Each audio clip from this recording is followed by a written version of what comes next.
हरियाणा का रिजल्ट आने के करीब 24 घंटे के बाद राहुल गांधी का पहला रिएक्शन भी सामने आया है। उन्होंने हरियाणा के नतीजों को अप्रत्याशित बताया है। राहुल गांधी का कहना यह है कि वे हरियाणा के अप्रत्याशित नतीजे का विश्लेषण कर रहे हैं। साथ ही उन्होंने नतीजों के लिए तंत्र के दुरुपयोग वाले नैरेटिव को भी दोहराया है। उन्होंने कहा कि अनेक विधानसभा क्षेत्रों से आ रही जो शिकायतें हैं उसे वो चुनाव आयोग को पहुंचाएंगे। राहुल गांधी भले ही गड़बड़ियों का आरोप लगाकर हरियाणा में हार का बहाना तलाश रहे हों, लेकिन हार की असल वजह तो उनकी गुटबाजी ही है। दरअसल कांग्रेस ने जाट वोट बैंक के लिए हुड्डा को कांग्रेस ने प्रोजेक्ट कर दिया। कांग्रेस में अघोषित रूप से हुड्डा सीएम पद के दावेदार थे और इसी की वजह से शैलजा गुट नाराज हो गया। कुमारी शैलजा दलित समुदाय से आती हैं और इसका असर दलित वोटर्स पर भी पड़ा, जिसकी वजह से कांग्रेस को हार का सामना करना पड़ा। तभी तो कुमारी शैलजा का कहना है कि चुनाव में तालमेल नहीं रखा गया। पार्टी को किस तरह से स्टेट में सींचा नहीं गया, तालमेल नहीं रखा गया, जो कौन लोग हैं जो जिम्मेवार थे सबको साथ लेकर चलने के और पार्टी को एक दिखाने के और सबको बैलेंस आउट करने के, वो भी बातें हैं। स्टेट में क्या मैसेज गया है, किस लिए लोग कांग्रेस की सरकार बनाते हुए पीछे हट गए हैं। जो एक माहौल बनाया राहुल जी ने, वो उस माहौल को एकदम निगेट कर दिया, खत्म कर दिया। इसके लिए क्या कारण हुए, ये सब बातें देखनी पड़ेंगी। देखो, कोई भी प्रजातांत्रिक पार्टी होगी, लोकतांत्रिक पार्टी होगी, मतभेद स्वाभाविक हो सकते हैं, लेकिन मनभेद किसी का नहीं था। सवाल उठाया है कि प्रॉपर कोऑर्डिनेशन नहीं था, तालमेल नहीं रखा गया था प्रॉपर। कुमारी शैलजा ने कहा है कोऑर्डिनेशन रखना किसका काम है? सबका काम है कोऑर्डिनेशन।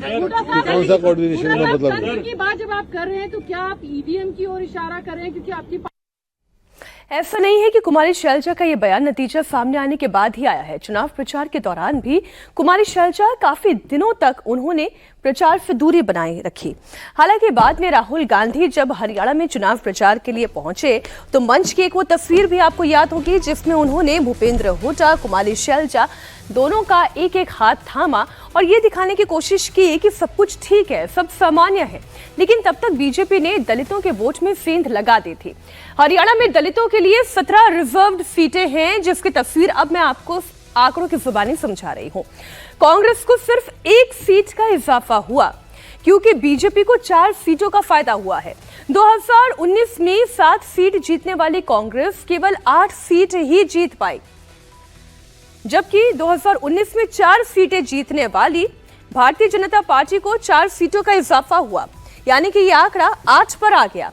बीजेपी 8 सीटें जीत गई, यानी 100% का फायदा था। हरियाणा में दलित वोट तो करीब करीब दोनों में बराबर बच गए, लेकिन जाट और गैर जाट की लड़ाई ने बीजेपी को जिता दिया। हमारे साथ शमशेर सिंह गोगी साहब हैं। कांग्रेस पार्टी के उम्मीदवार थे हरियाणा विधानसभा चुनाव में आसन सीट से और 2302 वोटों से महज इनकी हार हुई। लेकिन कांग्रेस पार्टी में इस बार बागियों का भी एक फैक्टर रहा और बाकी तमाम फैक्टर्स भी रहे, जिसकी वजह से कांग्रेस के कई नेता मानते हैं कि चुनाव कांग्रेस पार्टी हारी। अब गोगी साहब से पूछेंगे। गोगी साहब, क्या लगता है क्यों हार हुई पूरे राज्य में? क्या बागी फैक्टर एक बड़ा फैक्टर था? आपकी सीट पर भी ये फैक्टर चला? नहीं, हमारे यहाँ बागी तो नहीं था कांग्रेस का कोई, लेकिन कांग्रेस के कुछ लोग बीजेपी का काम कर रहे थे। कौन लोग हैं? कांग्रेस के ही लोग थे, टिकटें मांग रहे थे और जब टिकट नहीं मिली तो फिर जाके बीजेपी की सपोर्ट में मंड गए। तो ये किसकी हाथ के पंजे को वो कैंडिडेट नहीं मानते। उनको तो सिर्फ इतना है भी हमें टिकट दे दो। कभी कोई किसी पार्टी से आता है, कभी किसी से, फिर टिकट मांगते हैं। जब नाराज हो जाओ टिकट ना मिलने से, फिर दूसरी पार्टी की सपोर्ट में चले जाओ। किसकी हार है गोगी साहब ये हरियाणा में?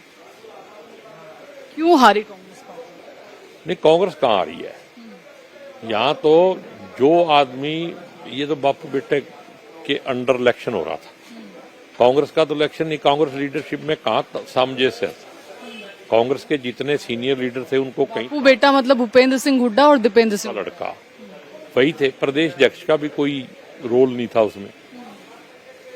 तो जो लड़ेगा जिम्मेदारी भी उसी की, यानी पूरी जिम्मेदारी बापू बेटा की। जब इलेक्शन पूरा उनके हाथ में था, सब कुछ वही कर रहे थे, तो उन्हीं की जिम्मेदारी है। और नेताओं का कोई, अब कुछ लोग कहते हैं कि शैलजा जी बहुत लेट चुनाव से उतरी, रणदीप जी अपने इलाके से बाहर नहीं गए इसलिए हार गए। जब उनको अहमियत ही नहीं दी जाएगी तो कहां जाएंगे वो? उनको किसने बुलाया, कब नहीं गई? जब बुलाया जब गई। हमने असंध में बुलाया, वो आई, नॉमिनेशन करवाने भी गई। अगर कोई बुलाएगा ही नहीं, लोगों को यही कह दिया जाएगा भी किसी को बुलाना मत, हम ही कर देंगे सब कुछ। असली बात तो इन्होंने बोल दी। अब जिन कमजोरियों की वजह से हरियाणा में कांग्रेस पार्टी हारी, बीजेपी ने उसी दरअसल अपना हथियार बनाया। प्रधानमंत्री मोदी ने हैट्रिक का प्लान पहले ही तैयार करके रखा था। अब प्रधानमंत्री मोदी ने जाट वोटर्स की काट के लिए जाटव को साधा। वो जाटव जो उत्तर प्रदेश में बीजेपी से छिटक गए थे, वो हरियाणा में उन्होंने दोबारा साथ लिए।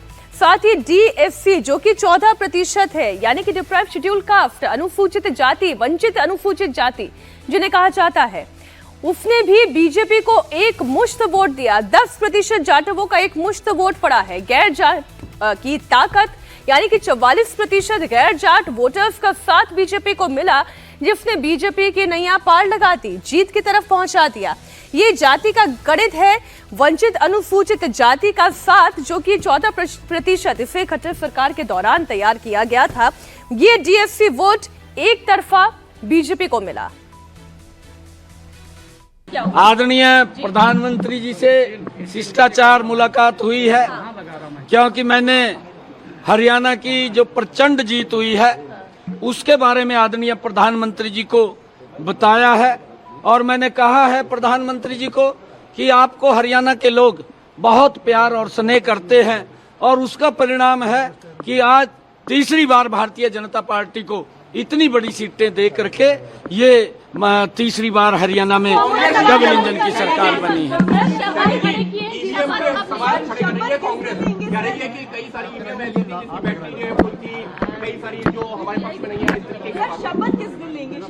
देखिए, जो EVM के ऊपर सवाल उठाने वाले लोग हैं, मैंने 4 रोज पहले कहा था, जो यहाँ पर सर्वे की रिपोर्ट आ रही थी, उस सर्वे की रिपोर्ट के अंदर एक तरफा कांग्रेस के पक्ष में माहौल था। कांग्रेस इस प्रकार का वातावरण बना रही थी, झूठ का बवंडर खड़ा कर रही थी कि हम सत्ता के अंदर आ गए हैं।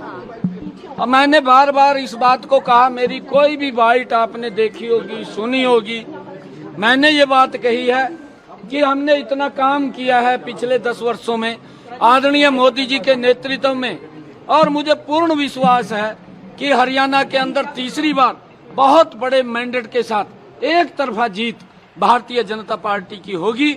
और वो साबित हरियाणा के लोगों ने कर दिया है। वो जो सर्वे की रिपोर्ट थी, उस रिपोर्ट को आप लोगों के सामने है।